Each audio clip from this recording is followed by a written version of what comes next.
So this is the information session for SHRF's Mobilize grant with the focus on reconciliation. So I'm Chelsea Cunningham. I'm the Programs and Engagement Manager. So I'm hopefully going to give you a little bit of background on why we're doing this grant, the objectives and the intent behind it, and some general information that hopefully will make your applications more successful. So before I get into too much of the information I'm going through today, I would like to just acknowledge that I'm here in Saskatoon, which is on Treaty 6 territory and the homeland of the Métis.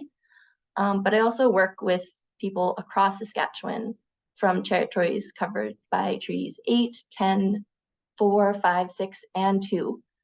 So we all are working together to hopefully common goals. And SHRF is really offering this funding in hopes that it'll encourage us all to take a moment and consider what reconciliation means to us as individuals and as a larger community, and hopefully what the next steps on this journey might look like. And especially relevant for today's funding opportunity. So our agenda, I'll go into a little bit of who SHRF is, if you're not familiar with us as a funding organization. I'll talk about what the Mobilize grant is itself, and then I will talk about why the Truth in Action focus area, and then I'll get into the specifics of who can apply, how you apply, and a few key takeaways for you, and then it will be time for open questions. So it's a webinar format, so there's a Q&A box where you can put your question in that I will see them and I can answer them on live, or there's also a chat box where I think everyone would be able to see what's entered in the chat. So I'll try to monitor those as I go, but if I don't see them, I will make sure I answer them at the end of the presentation. I think that covers all the housekeeping. Oh, I will be sending these slides out afterwards, and this is being recorded, so you can always go back and watch anything you missed. So first, who is SHRF? So SHRF is the provincial agency that funds, supports, and promotes the impact of health research in Saskatchewan. We do this through our 3 strategic goals, which is to strengthen research capacity and competitiveness, increase investment in research and innovation, and align research with stakeholders' needs. This third one's especially important to this program today. So we carry out our strategic goals by offering 4 programs or kind of umbrellas of funding opportunities. So we have the Capacity and Solutions programs, which focus on peer-reviewed research funding. But this Connections program, which includes the Mobilize grant and the Align grant, really focuses on that third goal of aligning research with stakeholders' needs. So we want to see research moving from theory to practice and helping inform decision-making, practices, all of that kind of thing, making sure that it's really working for those who need it. So the Mobilize grant specifically, the purpose of this is to fund knowledge mobilization activities in relevant and practical settings and mediums with the aim of improving the applicability and impact of health research in Saskatchewan. So when we say knowledge mobilization, we're referring to any activities that are bringing awareness to research, and then specifically in a way that hopefully this research can be used in practice. So there's, it's been very commonly referred to also as knowledge translation, so translating from research to practice. Knowledge sharing also gets thrown around a lot, and in this call specifically, I use knowledge sharing pretty much interchangeably with knowledge mobilization. And then, so activities they can include, but not limited to, so knowledge synthesis, where you're taking multiple sources of research and bringing them together to make a best practice recommendation per se. Dissemination, so sharing the knowledge out, transfer exchange of ideas, and co-creation, so working together with non-academic stakeholders, with researchers to create something together. So a little more about the knowledge mobilization aspect of this. So besides just the definition I gave there, we want knowledge mobilization really should be encouraging exchanges between researchers and knowledge users. And we use knowledge users to refer to anyone who can receive and use new knowledge to implement improvements in their health. So that can be your own health, your patient's health, the health system's overall health. So I have a lot of examples there, but you can see it's really a broad group. So it's just really anyone interested in the practical application of knowledge. And so those were quite technical definitions. For this Truth in Action funding opportunity, it's still a mobilized grant, so the purpose and objectives still hold. We want to see those things. But we want to focus on supporting reconciliation. So Indigenous knowledge translation has been defined as sharing what we know about living a good life, which I feel really summarizes the technical definitions I gave you in a very nice way, because at the end of the day, that's really the intent of the Mobilize grant, sharing what we've learned as a research community and through lived experiences about living a good life. And reconciliation is the ongoing process of establishing and maintaining respectful relationships. So sharing knowledge with each other is definitely one way to start building that foundation, which is why we chose the Mobilize grant as our funding opportunity to focus on reconciliation. So as a focus area, this means that applications to this funding opportunity need to specifically address at least one of the calls to action from the Truth and Reconciliation Commission's report. So I pulled out 3 examples here, mainly just to illustrate that they address all different levels. So from government to universities to the healthcare practitioners themselves, really everyone has a role to play in this. So these are just a few examples. I do really recommend that everyone read this report before applying and just kind of see which of the calls resonate with your own work. So in addition, besides the focus of having to address one of the calls to actions, these are the Mobilize grant objectives that applications should also try to address. These are the objectives from the Mobilize grant all the time. But it's a lot of words, but the summary of it is basically that the grant is trying to support the exchange of knowledge, and at least one party of that has to not be an academic researcher. So we want to see working with like knowledge sharing between researcher groups. Researcher to researcher aren't eligible under this funding opportunity. But we kept it fairly broad to encompass a lot of different possibilities. So it could be traditional knowledge informing healthcare practice or research. It could be research trying to support some different practices being implemented. It's really whatever you have that is supporting the sharing of knowledge probably will fit.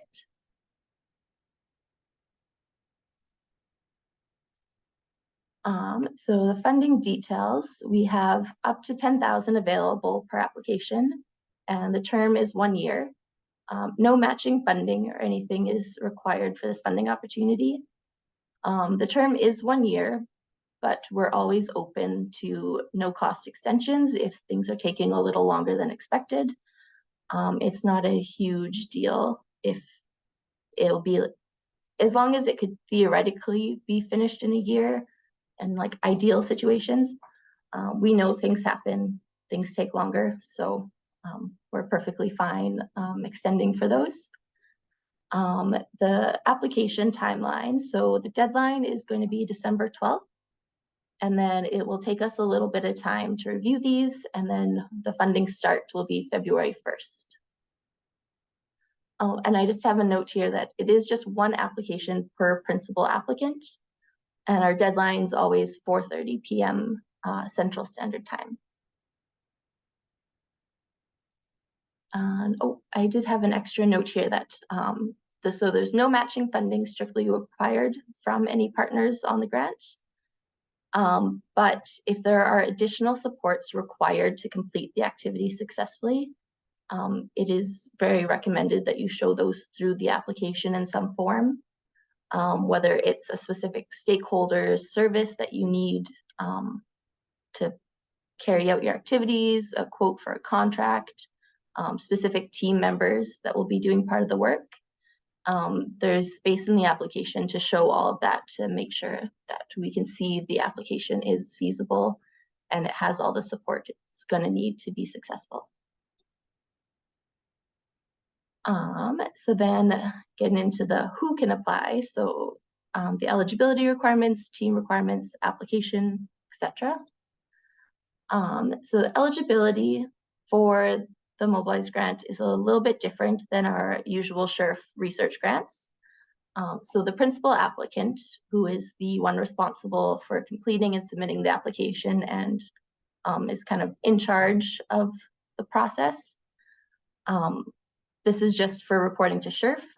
You can definitely have co-principal applicants or co-leads or whatever you need for your specific project.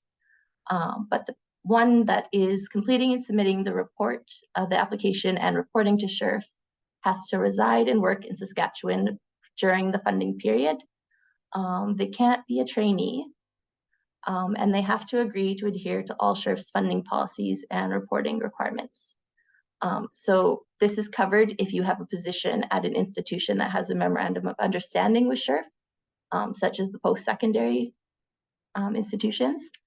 But this can also be covered if you're employed by an organization in Saskatchewan with an interest in health research that is eligible to administer grant funding.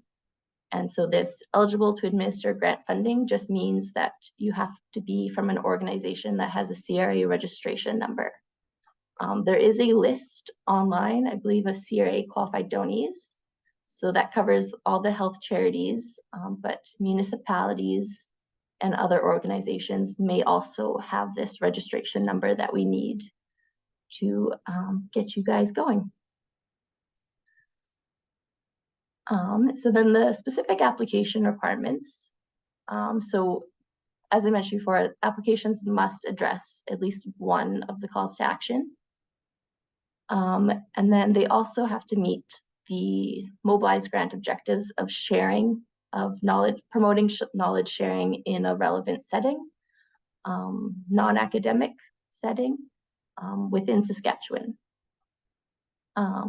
Through one of the grant objectives, that means it could be sharing with non-academic stakeholders. Non-academic stakeholders could be sharing with researchers, as long as one side is not academic, or both, I guess. And then the next requirement there, so we want to see that applications have clearly identified who their knowledge users or the audience or both are as applicable to the project. So we want to know, like, who are you trying to reach with this project? How will you reach them successfully? We also want to see that you're using methods that are useful and accessible to the target audience. So if you are sharing research knowledge, how will you translate that research knowledge so that it's more accessible and it's actually useful? Because sometimes there's a lot of information and a lot of research that's coming out all the time, but it's not always in a useful form. We also want to see that there are deliverables within the project, and we want to see that feasibility and potential pitfalls have been accounted for. So if there's something that might come up that delays you, it's always good to address it within the application itself. We also, so we also want to see that your projects are using resources and providing employment and training opportunities with Saskatchewan. This ties into one of our policies that SHRF funding has to be spent in province. So if there's any questions about, say, a specific resource isn't available in Saskatchewan, that is something that we can pre-approve, but maybe just make sure to reach out with us and double check before going through all the work of submitting the application. But usually it's pretty good at figuring out how to make things work for us. And then we also want to see that applications include an evaluation plan. So this doesn't have to be a huge comprehensive evaluation. I just want to see if there's any like key indicators of just to know that you maybe successfully reached your target audience that you were hoping to reach, or that you reached the audience and they were able to use the information as you attended. If there's any kind of metrics or feedback that you can gather that addresses those, that's a good enough evaluation plan. And then I just have another note here, so that as a application, it's not a requirement, but it's something that is not eligible. So this isn't a grant for generating knowledge, so carrying out research activities themselves.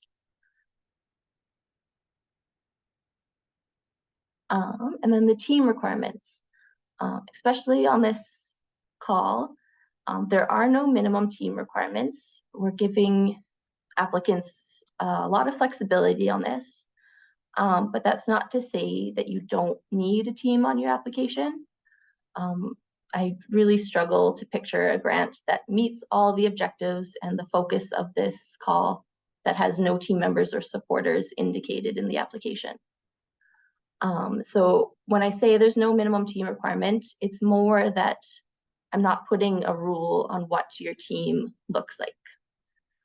So if adding your team as co-applicants doesn't work for them, they don't feel comfortable being listed as co-applicants, or they don't want to be named in that form, there's other ways to say it. So we have this team, they're supporting us, they've provided a letter of support, they've somehow indicated to SHRF that they are on board with this. Whatever it looks like for your team, I'm open to this. Even if like they have to phone me, I don't know exactly what this will look like, but I'm putting a lot of faith in our applicants that they will make it work for themselves, but still showing that they have the support needed for their project. So I guess I do have a few more specific examples listed here. So like in-kind resources from an organization could show that they are invested in the project. Having like a detailed project plan showing how they will be engaged with the project could be one way. Basically anything relevant for your specific project, we will consider. If you do want to add them to the application as co-applicants, I've kind of broken down what the team roles look like in our application system. So once you've started an application and gone in and want to add team members, there are 3 categories that they can be added under. So there's the co-applicants. Those are the ones contributing to the direction of the project in some form, whatever their personal contribution is dependent on those 3 types. So there's researchers, knowledge users, and people with lived experience, which I think I get into more on the next slide. There's also personnel. So those are the trainees, employees, research staff, etc., that are carrying out parts of the project. One important thing to remember here is that co-applicants typically aren't compensated from grant funds, but personnel obviously can be paid their regular salary out of grant funding. And then there's also supporters who are individuals or organizations who are supportive of the project, but like are providing a limited or more defined role in the project. So less about providing direction to the project as a co-applicant would, but still very interested in the project. Supporter can be a good in-between role for team members. And then anyone listed as a supporter is expected to provide a letter of support for the application. And most importantly, for co-applicants on Mobilize grant, we don't require any CVs, resumes, contribution forms, anything like that. They just have to accept the email invitation. So the co-applicants, as I mentioned, they're not typically able to be compensated from grant funds. There is an exception for knowledge users, time release, if they have support from their employer to use employment time towards the project, or people with lived experience can receive honoraria for their time on the project. And then, so we have the researchers, obviously have the formal training and hold a position which supports them to pursue research. Knowledge users, as I mentioned, are any individuals interested in the applications of the knowledge generated or are able to use the knowledge being shared. These definitions come from our research grant, so the knowledge doesn't have to be generated specifically from the proposed project. And then people with lived experience are those who are supporting the project through their personal experience. So they're guiding the project based on their lived experience and what they know could be helpful to other people with lived experience. As I mentioned, no CVs or resumes required from co-applicants. Our application does have a spot for, I think it's 1 or 2 page document where you can outline the role and the background of each team member to explain what they're bringing to the project and why they're qualified to do so.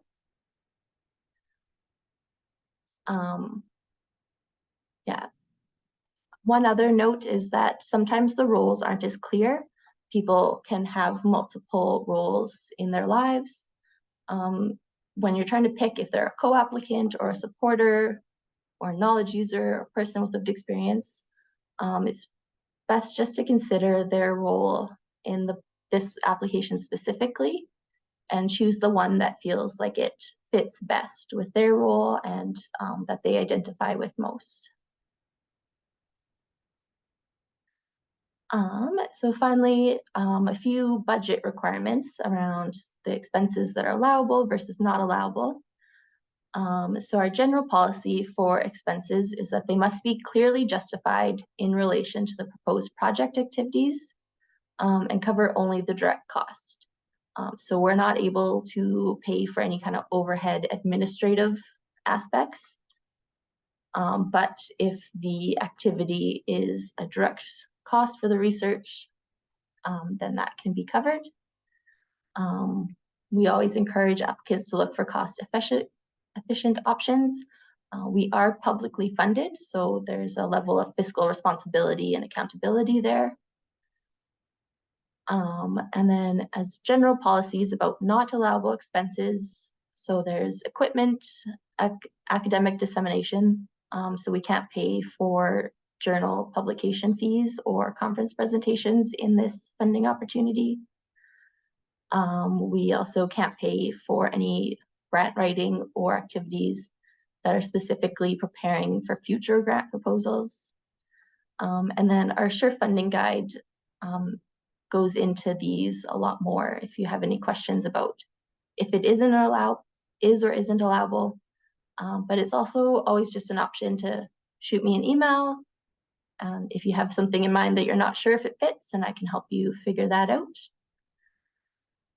It's also good just to be mindful when you're preparing your budget that we can clearly see where the expenses are coming from. If you have an expense listed in your budget that's never mentioned in the proposal, that sometimes leaves some questions and we're not sure why it was needed. If there's any quotes or supporting documents that you can provide, that's always helpful as well. Just to help as part of that policy to be clearly justified. Just anything you can provide there to help us out in figuring that out. So the last section, I'll get into the specifics of how you apply. So I talked a little bit about if you can apply, what's required there. So our application process is done. We have an online portal called our Research Management System, or RMS, as we refer to it. So it's smartsimple.shrf.ca. You'll have to create an account to log in, which I think I get into in the next slide, actually. And then in addition to the online portal, we also have a number of application support information sources. So most importantly is the application package, which is on our website. That is not the correct link. I will update that before I send the slides out. But so beyond the application package for the relevant funding opportunity, we also have our SHRF funding guide, which goes into all of our policies. It's less important for Mobilize grants because things like the principal applicant eligibility are changed from the peer review grants, but there's still a lot of helpful information in there. And we also have a SHRF RMS manual, as well as a lot of YouTube tutorials, which can be helpful if you're new to the online portal and have some questions or just not quite sure where something is. So for getting into the RMS, you do have to set up an account if you do not have one. So from that homepage, there'll be a little button to register. That will, I think it's under a heading that says new to the system. And that will take you to the registration organization options, because to register and to start an application, you have to be with one of the eligible organizations, which are the post-secondaries or the CRA registered organization. So there'll be 4 options listed. So there'll be SHRF MOU Research Organization, which covers the post-secondaries. And then the button says CRA registered charities. But if you have a CRA registration number and you're not technically a charity, I think you can still choose this option and it will work. If you have a CRA registration number and you can't find your organization, send us an email and we'll do some troubleshooting. The system's not perfect yet. It only auto updates the charities, but I think we can fill in other organizations as long as we have the registration number. And then if you are just a co-applicant on the system, so you're just signing in to accept your invitation to an application, you're not from one of the research institutions or a CRA registered organization, there's an option to just choose other organizations. Those organizations do have to be entered by us before they can be found. So if you go in and if no one from your organization has registered before and you can't find their organization, it's the same thing. You shoot us an email, we'll enter your organization, and then that organization will be in our system for the future. And then Tanya's our main person that handles the RMS. So when I talk about setting up organizations, she's really the one to email. Her contact information will be on the last slide. And then, so there's also a note that if you do have a SHRF account, but your organization has changed, that's another thing. You can just contact us. Instead of creating a new account, we can just change your organization or add a second organization to your profile.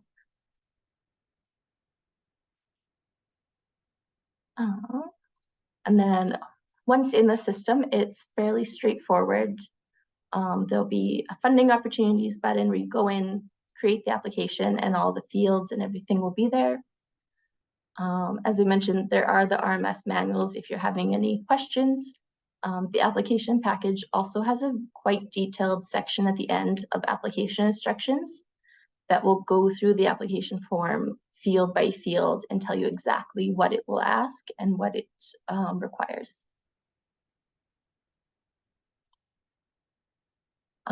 So once you've gone through the application form, completed everything and submitted it, these applications are reviewed by SHRF as an internal committee, getting external reviewers as needed based on what the application is and how familiar we are with the topic.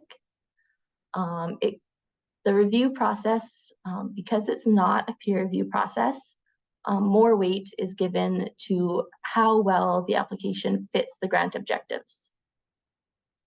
And in this case, the focus area. So we want to see that they're really exemplifying the grant objectives and the focus area, and hopefully making an impact for Saskatchewan. Typically, the demand for this funding has been quite proportional to the amount of funding we have available. If for any reason application demand increased dramatically, there might have to be some prioritizing applications based on alignment with, say, SHRF strategic goals or external reviews. But typically, if it fits the grant objectives, we have a pretty good success rate for our applications.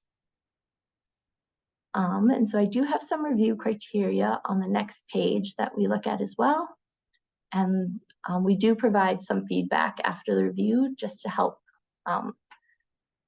people come back stronger in the next round of applications if needed.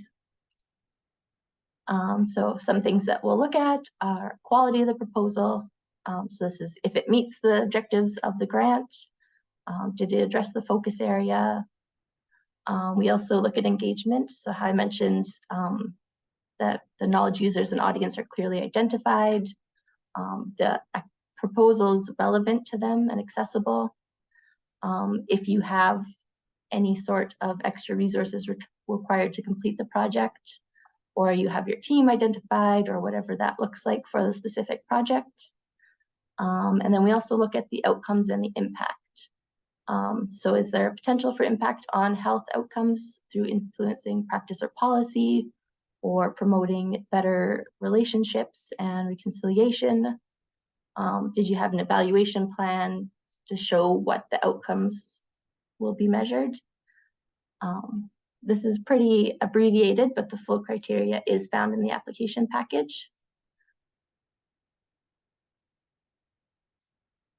And then so my key takeaways.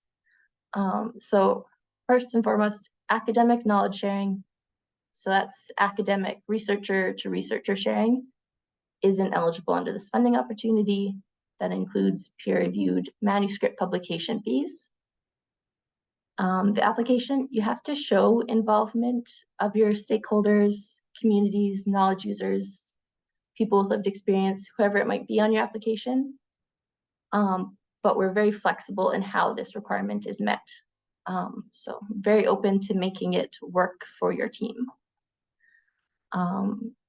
So related to that, even though it's not a strict requirement that they're listed on the application, find a way to show us who your team is and how they contribute to the project's success. And include a feasible evaluation plan. So large impacts aren't usually directly measurable in this type of work. There are things that are planting seeds that may make a difference many years down the road. But are there any smaller metrics or things that you can look at in the interim to show that you were at least successful in reaching your target audience? And then for your background section, I do recommend people focus on the rationale and the background on why your activity meets a need or addresses a gap, rather than why a health issue is important. We're on your side. Health is important, reconciliation is important.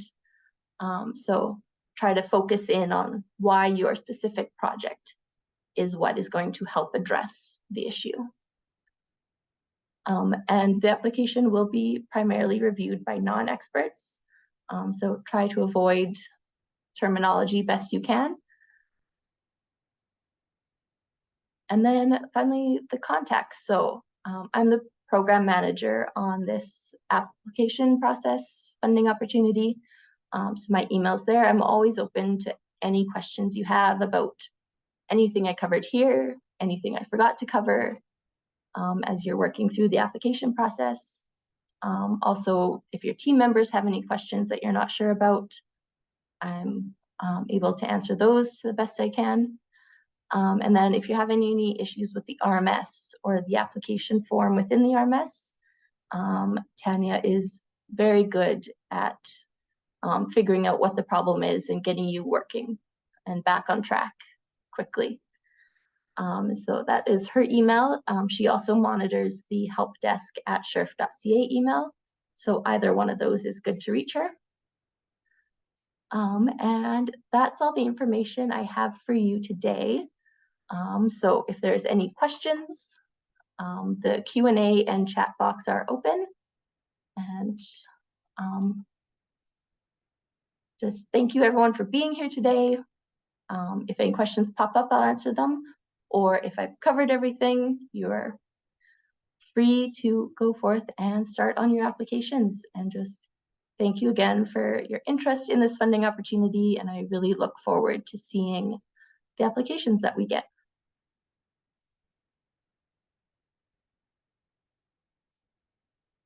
All right, so we have a question about if they have an Indigenous knowledge keeper or elder on the project who specializes in traditional health, and if they qualify as a researcher.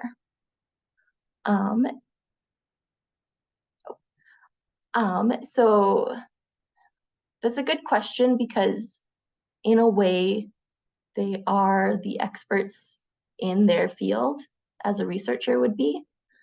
I think we would still qualify them as knowledge users because they don't hold that formal research position in our definition. But I am open to the argument that they are a researcher if that is how you feel they are fitting their role in the application.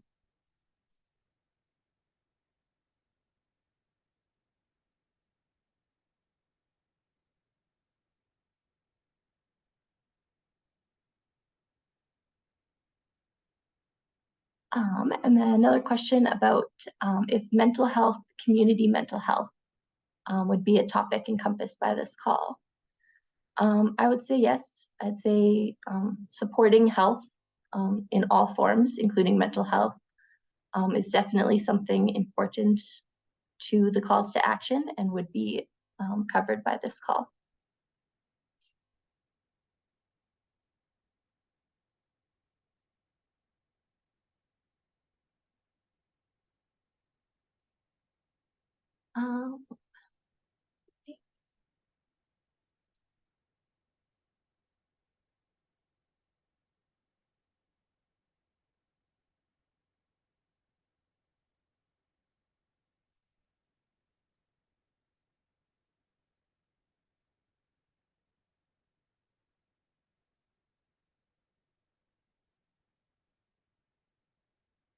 It looks like the questions have slowed down, but I'll stay online for a few more minutes in case anything else pops up. But thank you again, everybody.